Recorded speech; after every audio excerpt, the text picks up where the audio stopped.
오늘 하나님의 말씀은 마태복음 12장 1절에서 8절까지의 말씀입니다.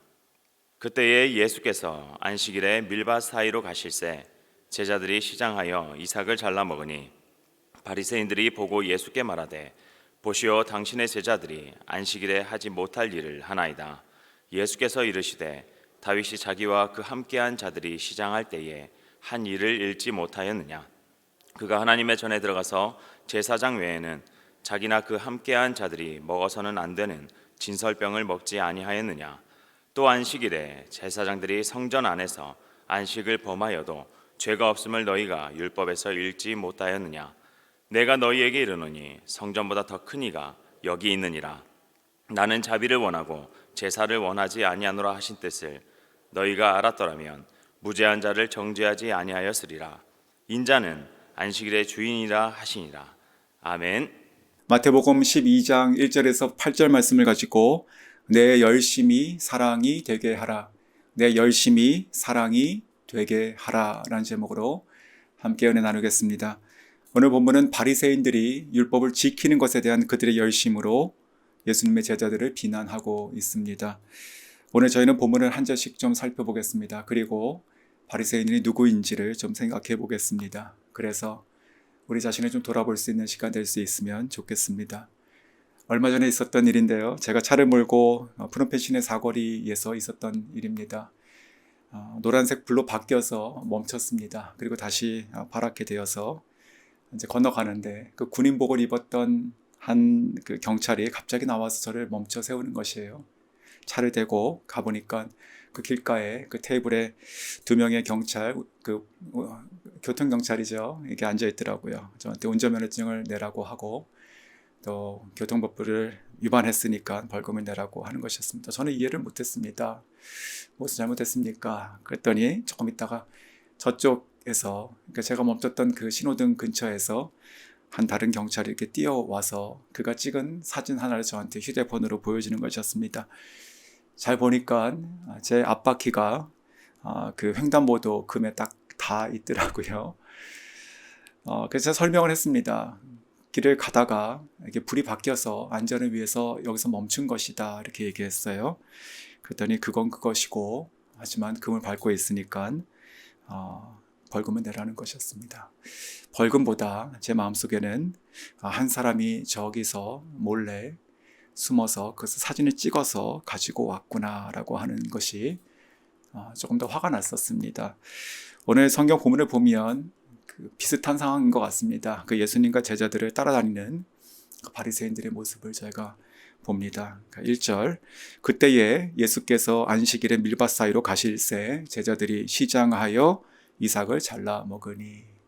자, 그때 예수님께서 지금 가실 때입니다. 이때 따라다니던 바리새인들이 있었던 것이지요.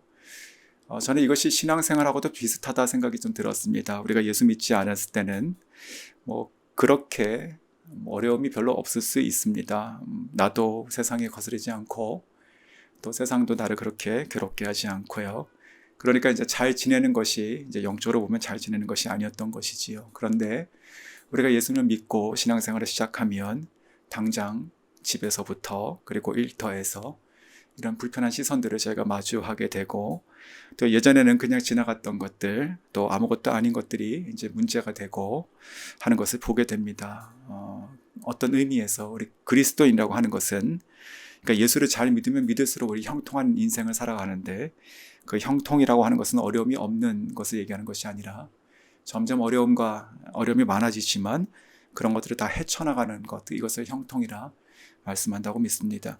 자, 이제 밀밭 사이 그리고 밀이삭이란 지금 말이 나오죠. 이것은 장소 그리고 시기를 지금 저에게 알려주고 있습니다. 밀이삭이라고 한 것은 이제 밀 취수 때가 가까웠다라고 하는 것, 즉 절기로 보면 이제 7절, 오순절 이 즈음으로 저희가 볼 수 있고요.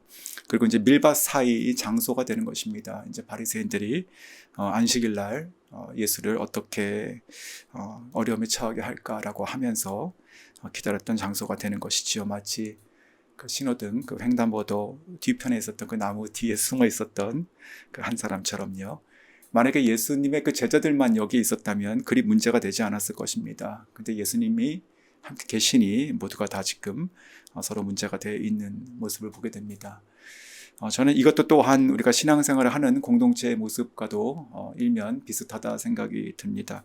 신앙생활은 공동체입니다. 나로 인해서 누군가가, 그리고 누군가 때문에 또 내가 같이 때로는 어려움을 이렇게 감당해야 될 때가 있게 됩니다. 그것은 원망할 것이 아니라 우리가 함께 기도하고 또 풀어나가서 하나님의 기쁨과 영광을 구해야 되는 순간이라 생각이 듭니다. 자, 그런데 거꾸로 생각을 좀 해보면 예수님은 그들의 존재를 모르셨을까요? 그들의 그 숨은 의도를, 속마음을 모르셨을까요? 그래서 걸려 드신 것입니까? 그렇지 않습니다. 그렇지 않죠. 저는 이 대목에서, 그러니까 예수님께서 만약에 그냥 피하길 원하셨다면 제자들에게 얘기하셨을 거 아닙니까? 여기서 밀 이삭을 먹지 말고 잠깐 기다리라. 내가 다 너희를 먹일 방법이 있다. 이렇게 말씀하시고 지나가서 아무도 없을 때 기적을 베푸실 수도 있는 것이잖아요. 그런데 저는 예수님께서 그렇게 안 하시고 예수님께서 그 현장에서 지금 이런 상황에 맞닥뜨리셨다라고 하는 것 자체도 또 한편 저희들에게 하시는 메시지인 것이고 또 은혜가 또 됩니다.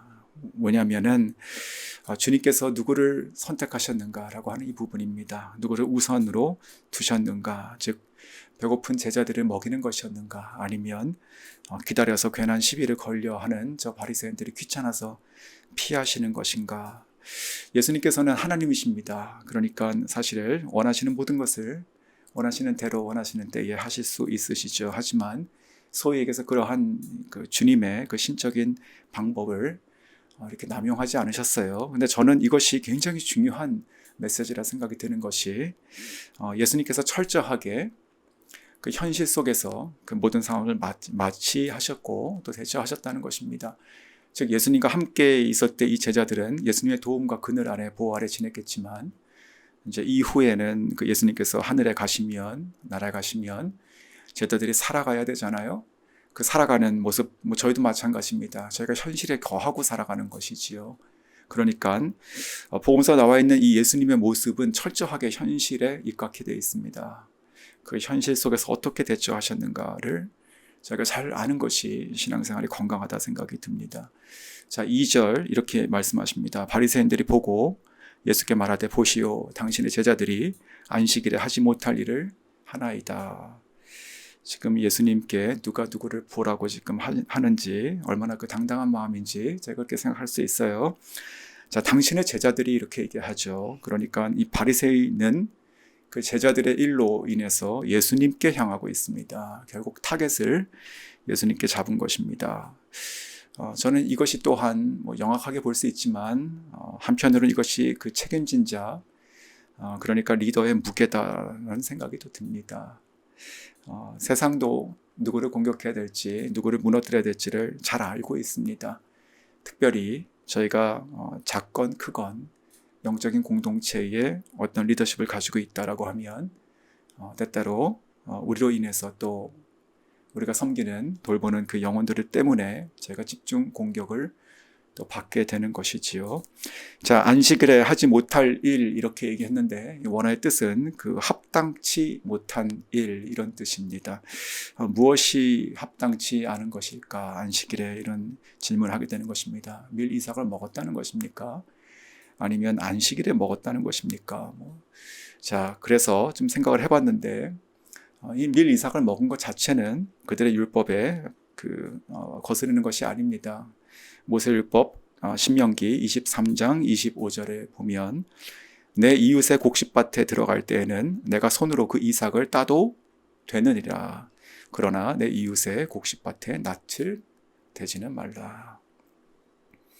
자, 가난한 자들에 대한 규정을 지금 얘기하신 것입니다. 예수님과 그 제자들도 사실 그 형편이 그렇게 좋지는 않으셨을 것 같습니다. 민자는 머리 들 곳도 없다 말씀하셨고 늘 이곳에서 저곳으로 가시며 배척당하시고 하셨습니다. 제자들도 다 생업을 다 놓고 주님을 쫓았지요. 그러니까 경제적으로 넉넉지는 않았을 것이에요.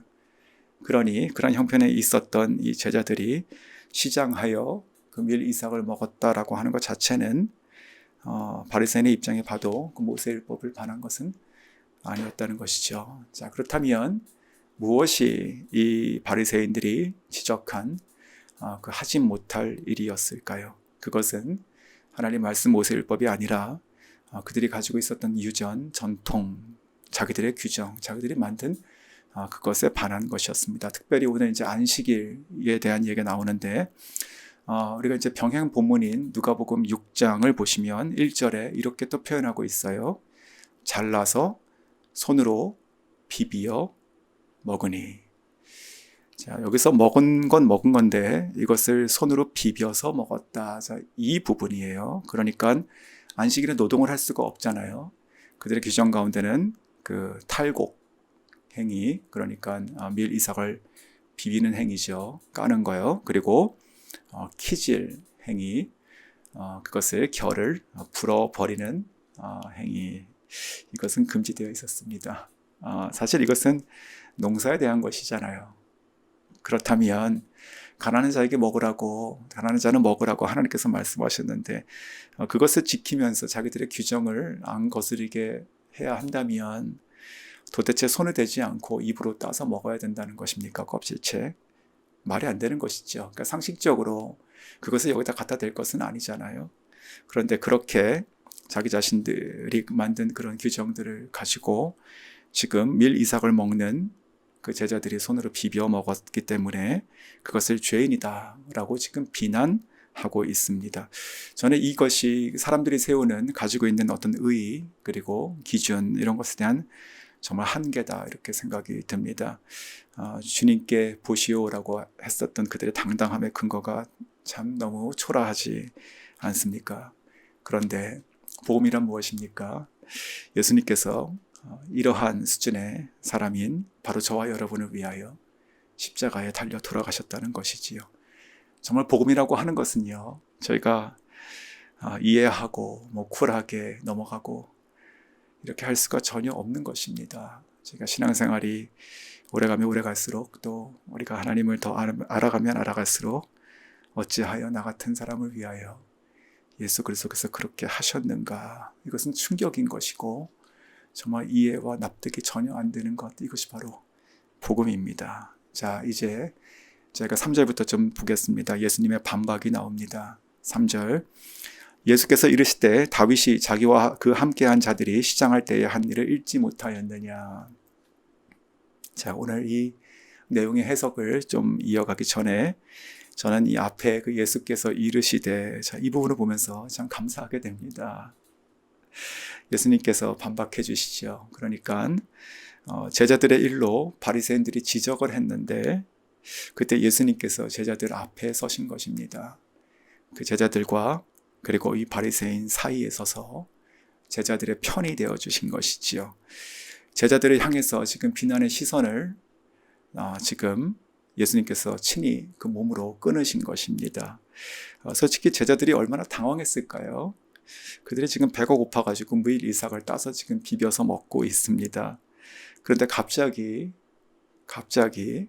그 법관처럼 차려입은 아주 근엄한 그 바리새인들이 나타나서 내가 율법을 어겼다, 그리고 죄인이다, 이렇게 지금 비난하고 있습니다. 정말 딱 걸렸다 이런 마음으로 좀 쳐다보고 있을 것이에요.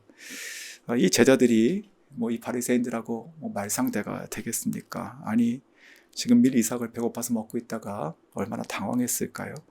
그런데 예수님께서 그 시선을 막아주신 것이지요. 참 감사한 장면이 아닐 수 없습니다. 우리 신앙생활도, 우리 생활에서도 이것은 참 비슷한 것 같습니다. 그 나의 편이라 생각되는 사람이 내 편이 아니게 여겨질 때 참 힘듭니다.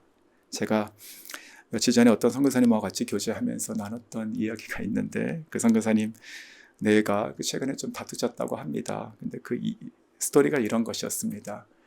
가족과 함께 장을 보려고 어떤 시장에 갔는데 차 주차할 곳이 하나도 없었답니다. 근데 마침 한 자리가 딱 나더래요. 차가 나가는 걸 옆에서 기다리고 있었는데 그 차가 저쪽 반대편으로 나갔으면 좋았을 텐데 자기가 서 있는 쪽으로 이렇게 나와서 자기가 조금 더 기다려야 됐었다라고 했는데, 문제는 그리고 그 차가 지나가고 보니까 저 맞은편에서 금방 도착한 다른 차가 제가 기다렸던 그 스팟으로 지금 쏙 들어가려고 하는 것이었습니다. 그래서 이 남자 선교사님께서 억울하기도 하고 화도 나서 더 빨리 이렇게 운전해서 그 앞을 그쪽으로 대고 그 차를 막고 돌려보냈다라는 것이에요. 인간적이죠, 모두가. 그런데 그때 그 사모님께서 옆에서 이렇게 말씀하셨답니다. 아니, 양보 좀 하면 어때? 당신 그리스도인 아니야. 그렇게 얘기했다고 합니다.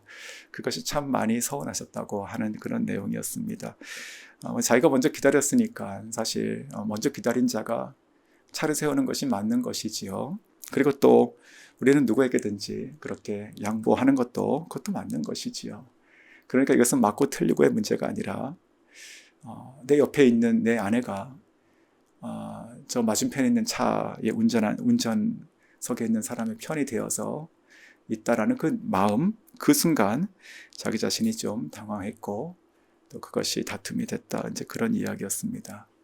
예수님께서 우리들의 편에 계십니다. 예수님께서 지금 제자들 앞에 서서 바리새인들에게 지금 말을 시작하시는 것이죠. 저는 이것이 또한 이 복음의 어떠한 일면을 아주 잘 드러내는 것이라 생각이 듭니다. 하나님은 공의로우신 하나님이십니다. 죄가 없으신 예수님이십니다. 그런데 그분이 어느 편에 서셨습니까? 정죄하는 사단 편에 서셨습니까? 죄를 죄라고 정죄하는? 아니죠. 죄는 우리들의 편에 서신 것이지요. 이것이 복음입니다. 그래서 예수님께서 그 죄를 죄 없다 하지 않으시고 그 죄를 내가 대신 짊어진다 하신 것이 이것이 사랑인 것이고 그것은 믿음으로 값없이 우리를 주님의 자녀 삼아 주심을 다시 한번 찬양합니다. 이제 이어서 예수님의 설명을 좀 보겠습니다. 3절, 4절, 5절 계속 쭉 말씀하시는데 저는 이것이 이 바리새인들을 향한 똑같은 강도로 하신 말씀이 아니라 생각이 듭니다. 즉 그 비난하는 자들에게는 더 논리적으로 더 세게 눌러서 그들을 보내겠다. 싸우는 그런 어조가 아니었을 거라 생각이 들고요. 또한 지금 이 예수님 말씀은 이 바리새인들에게는 역으로 기회가 된 것이 아닐까 생각이 들었습니다. 혹 듣고 깨닫는 자가 있어서 돌아오기를 바라는 마음이었을 것입니다. 저는 이것이 믿는 자가 믿지 않는 자들에게 또 복음을 전하는 자가 가져야 될 기본적인 마음, 영혼을 불쌍히 여기고 복음을 전하는 것이라 생각이 듭니다. 4절, 그가 하나님의 전에 들어가서, 여기서 그는 이제 다윗이죠. 제사장 외에는 자기나 그 함께한 자들이 먹어서는 안 되는 진설병을 먹지 아니하였느냐. 지금 이 다윗의 사례를 두 가지를 들고 계세요. 결국은 4절과 5절에 이것은 조금 전 그 2절에 있었던 그 바리새인들이 공격했던 두 가지를 지금 정확하게 반박하시는 내용입니다. 좀 배경을 좀 알 필요가 있는데요. 우리가 이제 이것이 사무엘상 21장에 나오는 이야기를 하시는 것이에요. 사울이 다윗을 죽이려고 했을 때 이제 피난 가게 되죠. 그때 노비라는 곳으로 도망갔는데 거기에 있었던 제사장 아히멜렉에게 제사장과 그의 식구들만 먹을 수 있었던 그 떡을 다윗이 요구하게 됩니다. 그랬더니 그 제사장은 다윗에게 함께한 자들이 분열을 가까이 하지 않았다면, 즉 성결을 지켰다면 이 떡을 먹을 수 있다라고 했죠. 그래서 먹었는데 그때 먹은 떡이 거룩한 떡, 즉 진설병이었습니다. 그 진설병이라고 하는 것은 이제 성소 안에 떡상이 있습니다. 그 떡상에 그 6개씩 두 줄로 깐 떡입니다. 12개이죠. 누룩이 없는 떡이고, 그리고 매 안식일 아침에 새로 떡을 구워서 새 것으로 갖다 올려놓으면 또 진한 떡을 물려서 그것을 제사장이 먹었습니다. 그런데 사무엘상 21장 6절에 이렇게 기록하세요. 제사장이 그 거룩한 떡을 주었으니 거기는 진설병 곧 여호와 앞에서 물려낸 떡밖에 없었습니다. 이 떡은 더운 떡을 드리는 날에 물려낸 것이더라. 자, 여기서 지금 더운 떡이라고 되어 있습니다. 더운 떡. 떡이 지금 뜨뜻한 것이지요. 이것을 통해서 저희가 이제 이 교체의 시기 언제였는가를 생각할 수 있는 것입니다. 바로 안식일로 볼 수 있는 것이지요. 그러니까 이 제사장은 안식일에 물려낸 거룩한 떡을 다윗에게 줌으로 그 안식일의 진정한 뜻인 인간의 생명을 보존하게 했다라는 것입니다. 자, 율법의 박사들이었던 이 바리새인이 이 본문을 모르고 있을 리는 없습니다. 그럼 그들은 어떻게 이것을 또 이해했을까요? 그들은 이렇게 봤습니다. 다윗은 기름 부음 받은 자입니다. 그러므로 제사장과 같은 급으로 본 것이죠. 그래서 일종의 이제 의식법, 이것을 어길 수 있는 예외로 본 것입니다. 예수님께서는 의도적으로 다윗과 함께 한 자들, 이렇게 말씀을 2번 하시는데, 이것은 예수님의 제자들의 일을 예수님과 연결하시는 것이죠. 다윗과 그와 함께 했던 자들이 음식을 먹은 것이 정당했다면 예수님과 또한 제자들도 정당하다라는 것입니다. 왜냐하면 예수님은 다윗보다 더 고차원적인 기름 부음을 받으신 자, 즉 메시아이시기 때문에 그런 것이지요. 예수님의 제자들이 바리새인의 규정은 어겼을지 모르지만 하나님의 뜻을 어긴 것은 아니고 내가, 즉 예수께서 너희들 위에, 저 위에 있는 자임으로 나와 함께한 이들이 행한 것은 괜찮다라고 지금 말씀하십니다. 자, 이렇게 밀 이삭을 안식일에 먹은 것에 대한 예수님의 반박은 마쳤고, 이제 2번째 그 노동에 대한, 아까 그 기질 이런 거요, 노동에 대한 말씀을 좀 생각해 보겠습니다. 그것이 이제 5절에 나와 있는 것과 연관이 있습니다. 또 안식일에 제사장들이 성전 안에서 안식을 범하여도 죄가 없음을 너희가 율법에서 읽지 못하였느냐. 자, 여기서 이제 핵심 단어를 좀 뽑으라면 안식일, 그리고 제사장, 노동, 즉 안식일에 제사장들이 노동을 할 수 있었다는 것이죠. 무슨 뜻이냐면 그 실제 제사장들은 안식일에 평소보다 2배 정도의 일을 했습니다. 요즘도 우리 주의 종들이 주일날 많은 사역을 감당하고 또 우리 모든 성도님들도 주일날 더 많은 사역을 감당하십니다. 자, 그런데 하나님을 섬기는 목적이라면 그 노동은 괜찮다라고 여긴 것이지요. 자, 이것은 꼭 다윗 시대뿐만이 아니고 지금 바리새인과 그리고 예수님께서 대화하고 계신 그 당시에도 매 안식일마다 성전에서 제사장들이 많은 노동을 그와 같이 하고 있었을 것입니다. 보통 대제사장은 사두개인이었지만 대다수의 제사장들은 다 바리새인들이 많았습니다. 너희들도 서로 그렇게 하고 있고 그것을 서로 예외로 두고 있지 않느냐라고 하시는 말씀이에요. 그러면서 이제 6절부터 8절에 예수님의 진단, 평가, 결론을 이렇게 말씀하시지요. 6절, 내가 너희에게 이르노니 성전보다 더 큰 이가 여기 있느니라. 아멘. 즉 성전보다 더 크시니, 다윗보다 더 크시니 그것이 바로 나 예수다라고 지금 예수님께서 하신 말씀이죠. 다윗이 너희 위에 있어 안식일에 떡을 먹을 수 있었고 또 제사장이 성전을 위한 노동을 할 수 있었듯이 나는 성전보다 더 큰 이이고 이인이 너희의 전통 그리고 판단, 비난 위에 있다라고 지금 말씀하시며 나와 함께 한 자들, 제자들을 변호하십니다. 자, 그러면서 7절과 8절에 이렇게 말씀하십니다. 여기서 나는 성전보다 더 큰 이, 즉 하나님입니다. 나는 자비를 원하고 제사를 원하지 아니하노라 하신 뜻을 너희가 알았더라면 무죄한 자를 정죄하지 아니하였으리라. 인자는 안식일의 주인이니라. 자, 예수님의 결론입니다.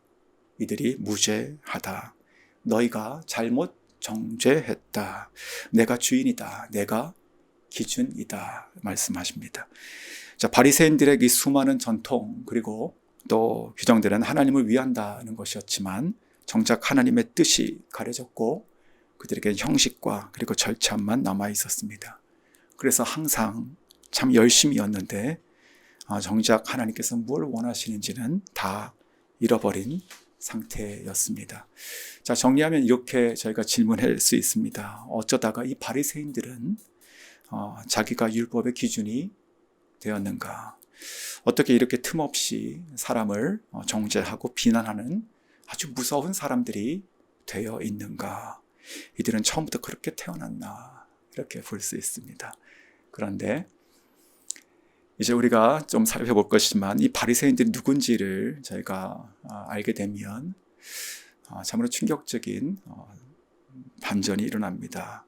이들의 열심과 진심이 어떻게 이렇게 비난이 되었는가? 정말 그 사실에 놀라게 됩니다. 제가 아주 다른 부류의 한 예를 한번 들어보겠습니다. 일제시대 때 이야기입니다. 자, 일제시대 때 그 신사참배를 강요했습니다. 그래서 그때 많은 사람들, 특별히 그리스도인들이 살기 위해서 어쩔 수 없이 신앙을 버리기도 하고 또 절하기도 했습니다. 고 한경직 목사님도 나중에 것을 아주 눈물로 절저하게 회개하셨습니다. 하지만 또한 정말 목숨을 걸고 자기의 신앙을 지키고 그리고 주님만 섬기겠다고 하는 우리의 믿음의 선진들도 있었습니다. 어떠한 대가를 치러서라도 정말 말씀으로 살아가기를 원했고 세상에서 그 어떤 불이익도 감당하고 또 혹은 자기의 목숨을 들여서라도 자기는 하나님의 백성으로 살겠다 했던 우리의 믿음의 조상들이 있었습니다. 자, 그들은 우리들의 비난의 대상입니까? 아니면 정말 존경의 대상입니까? 우리는요, 그런 사람들을 믿음의 사람 그리고 참 신앙인 이렇게 부를 것입니다. 그런데 바로 그런 사람들이 바리새인이었다는 것입니다. 자, 한번 생각해 보십시오. 구약시대, 구약 성경에 바리새인이라는 말이 등장합니까? 안 하죠. 그리고 신약 성경에 복음서에 이렇게 많이 등장하는데 아주 큰 세력이 되어 있습니다. 이들이 어디서 왔고 언제 시작됐을까요? 바로 신구약 중간기 때 시작됩니다. 우리가 구약 성경을 읽으면 이제 선지서가 있지만 역사전 순서를 보면 이제 남유다가 망하고 구약 성경은 끝나게 되는 것이죠. 그 400년 동안, 약 400년 동안 그 팔레스타인 지역을 다스리던 나라들 주인이 바뀝니다. 바벨론에서 페르시아 그리고 그리스, 로마 이렇게 되는데 그 중에서 그 그리스 즉 알렉산더 대왕이 죽고 나서 그 제국이 쪼개지죠. 몇 개로. 그리고 나서 로마가 들어오기 전까지 그 쪼개졌던 그 왕조들에 의해서 또 여러 번 이렇게 주인이 바뀌게 됩니다. 그 중에서 그러니까 항상 이 팔레스틴 지역에 있었던 이 유대인들은 늘 어떤 강자들의 지배하에 있었던 것이고 있었던 것인데 그 중에서 이제 수리아 시대라고 우리가 부르는 시대가 있는데 그때 그들은요 예루살렘을 침공하고 그리고 헬레니즘을 아주 강요했습니다. 즉 유대교를 탄압하고 또 예루살렘 성전에 그 제우스 신상을 세우고 돼지피를 뿌리며 제사를 지내게 했습니다. 이것은 아주 참남한 것이고 정말 굴욕적인 것입니다. 신사참배보다 훨씬 몇 배는 강한 것이지요. 자, 이때 많은 유대인들이 정말 죽임을 당했습니다. 그리고 유대교 제사, 그리고 율법은 완전히 금지가 됐습니다. 이러한 때, 이것이 지금 주전 160년경의 일인데 여기에 맞서서 일어났던 한 사람이 있었습니다. 그 사람이 이제 마캅이라고 하는 사람입니다. 이 사람이 결국 다시 성전을 전쟁에서 이겨서 성전을 회복하죠. 그리고 잡다한 물건을 치우고 거기 다시 불을 킵니다. 그것이 이제 한우카가 되는 것이고 요한복음에 나오는 그 수전절이 되는 것이지요. 자, 그러면서 이 유대인들은 잠깐의 일종의 그 독립 시기를 맞습니다.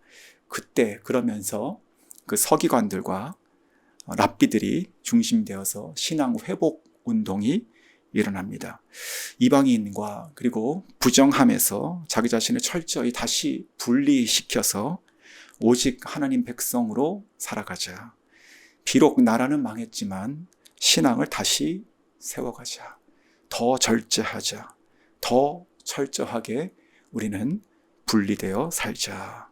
율법을 그렇게 지키자. 구약에 있는 모든 말씀을 다 하나님 말씀으로 믿고 메시아를 기다리며 그리고 우리도 다 부활할 것이다. 그런 신앙을 가지고 시작했습니다. 그래서 그들이 뭐라고 불렸냐면 바리새파라고 불린 것입니다. 바리새라고 하는 것이 이제 파라쉬라고 하는 히브리 말에 와서 왔는데 그 뜻이 불리하다 이 뜻입니다. 자, 이랬던 이 바리새파가 점차 전통과 그리고 장로들의 유전을 중시하기 시작했습니다. 예를 들어서 이제 정결하기 위해서 음식을 먹기 전에는 반드시 손을 씻어야 된다. 그리고 이방인과 섞이지 않기 위해서 우리는 겸상하지 않는다. 또 우리가 절제하고 거룩을 지키기 위해서 일주일에 2번 월요일과 목요일은 의무적으로 금식해라. 11조를 철저히 내고 이것을 잘 쓰기 위해서 반드시 바리새파 제사장이 있는 곳에만 헌금하라. 자, 이런 식이었어요. 그러니까 이런 것들이 점점 쌓이다 보니까 그런 것들이 모세의 율법, 하나님 말씀과 점차 동등하게 된 것이죠. 그러면서 약 150년을 지난 것입니다. 그래서 신약 시대를 우리가 보게 되는 것이에요. 세속으로부터 철저하게 자신들을 그렇게 분리했던 정말 순수한 신앙, 그 열심과 진심이 비난이 되어 있습니다. 형식과 그리고 의무를 마치 회칠한 무덤이다. 이렇게 주님의 말씀을 듣게 되는 지경까지 된 것입니다. 자, 말씀을 좀 맺겠습니다. 여러분, 이것이 우리의 모습이어서는 안 됩니다. 우리는 바리새인들이 아닙니다. 하지만 일면 제 자신만 생각해 봐도 내가 가르치는 것은, 성경에서 가르치는 것은 예수님 편의 이야기를 가르치는 것 같은데 내가 때때로 성도들을 바라보는 마음은 또 바리새인 편에서 보는 것 같다, 이런 생각도 듭니다. 참 회개가 됩니다. 우리 모두가 다 나만의 그런 방식이 있고 또 기준이 있는 것 같습니다. 그런 생각들이 있습니다. 그래서 이래야지라고 속으로 판단하죠. 그리고 저것은 옳다, 저것은 틀리다, 틀린 것은 비난하기에 또 저희도 익숙해져 있습니다. 그래서는 안 되지요. 그 열심과 진심이라도 누군가를 비난하고 정죄하고 있다면 바로 그 모습이 주님께서 질타하셨던 바리새인 모습인 것입니다. 나는 자비를 원하노라. 하나님 말씀입니다. 사랑하십시오. 내 열심이 사랑이 될 수 있도록 하십시오. 더욱 힘써서 주님을 사랑하시고 말씀을 사랑하시고 그리고 내 옆에 있는 형제 자매를 힘써 사랑하셔야 됩니다. 비난은 그 생각도 스쳐 지나갈 곳이 없도록 우리가 해야 될 것입니다. 그러한 오늘 하루 그리고 우리들의 신앙의 인생 될 수 있기를 주님의 이름으로 축원합니다.